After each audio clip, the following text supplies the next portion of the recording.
Sure. Here's the revised script with 200 characters removed to bring it down to approximately 7,350 characters, ensuring it remains within the 15 to 20-minute spoken range while maintaining flow and clarity.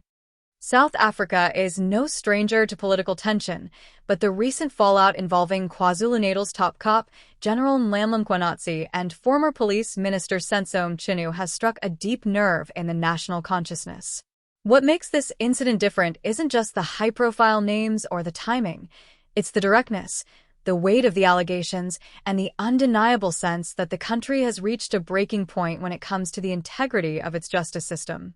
In this video, we're diving into what really happened, what it means for South Africa's future, and whether the latest moves by President Cyril Ramaphosa are enough to restore trust in public institutions.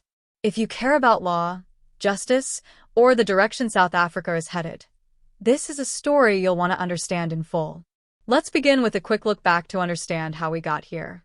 South Africa's post-apartheid era has been marked by monumental political shifts, but corruption and mismanagement within key institutions, especially the police and intelligence sectors, have remained recurring themes. During Jacob Zuma's presidency, allegations of state capture involving political elites and powerful business interests crippled confidence in the country's governance. The Zondo Commission unearthed many of these failures, but even after those revelations, systemic reform has been slow and fragile. When Cyril Ramaphosa took over as president, he promised a new dawn, a revitalization of democratic institutions, and a crackdown on corruption.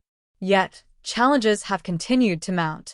Organized crime, political assassinations, especially in KwaZulu-Natal, and allegations of police collusion with criminal syndicates have created a volatile environment. Against this backdrop, General Mkhwanazi emerged as a figure known for his no-nonsense approach and refusal to be swayed by political pressures.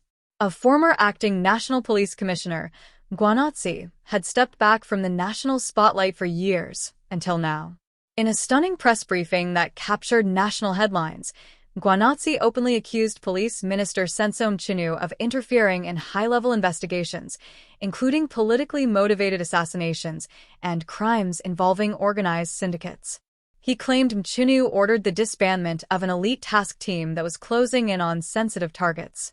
Even more troubling were allegations suggesting WhatsApp messages and financial ties between state officials and criminal figures. These aren't just disputes about command structures. These are accusations that reach into the heart of South Africa's rule of law. The public reaction was swift and intense. Civic organizations, opposition parties, and ordinary South Africans demanded accountability. President Ramaphosa, returning from an international summit, acted quickly, placing Mchunu on immediate leave and appointing Professor Firoz Cachalia as acting police minister. Perhaps more significantly, the president announced a judicial commission of inquiry into alleged infiltration of state institutions by criminal networks. This commission is tasked with investigating whether corruption, collusion, and political interference have compromised not just the police, but also the prosecuting authority, intelligence agencies, and the judiciary. Now, some may ask, how credible are these claims? Are we witnessing a principled whistleblower speaking truth to power? Or could this be a politically motivated power struggle disguised as reform? It's important to be cautious.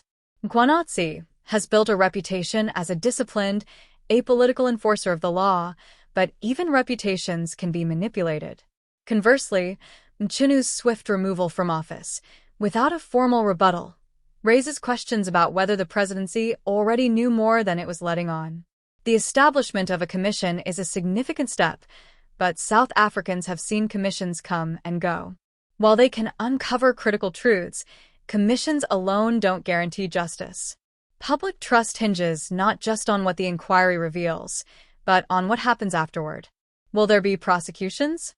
Will there be institutional changes? Or will this join a long line of scandals that eventually fizzle out without meaningful resolution? Adding to the complexity are the provincial dynamics. KwaZulu-Natal has been a hotspot for political killings, with local government battles often ending in bloodshed. The security vacuum and apparent protection of criminal networks have eroded public safety. If Mkhwanazi's claims hold, It suggests that the very people meant to protect citizens may be enabling the violence. This makes the current inquiry not just a political spectacle, but a potential turning point in reclaiming public safety. The ANC itself is now at a crossroads.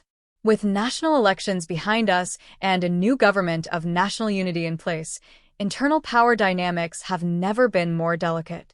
Factional battles within the party, between reformers and those clinging to entrenched interests, are being fought not just in back rooms, but now on national television and courtroom steps. The outcome of this crisis could reshape how the ANC governs, how it handles dissent, and how it is perceived by voters. From a legal standpoint, this unfolding crisis could also set new precedents. If state officials are prosecuted based on evidence from the commission, it would mark one of the rare instances where political accountability translates into criminal accountability. On the other hand, if the inquiry leads to another stalemate, it risks deepening the public's cynicism toward the justice system. Either way, this is not just another scandal. It is a test of the resilience and maturity of South Africa's democracy. It's also worth noting the broader message this sends to other African nations. South Africa has long been seen as a beacon of constitutionalism and democratic potential on the continent. A successful, transparent investigation here could reinforce that reputation. A failure, however, could undermine it for years to come. The region and the world is watching. So, what happens next? The Judicial Commission is expected to begin hearings within weeks.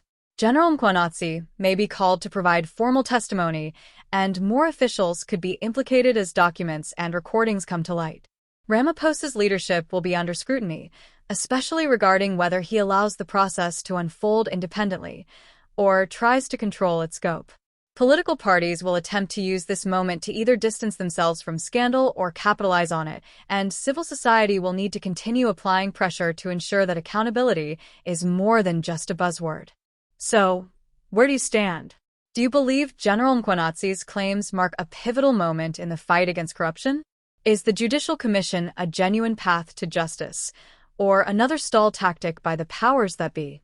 Should President Ramaphosa have done more?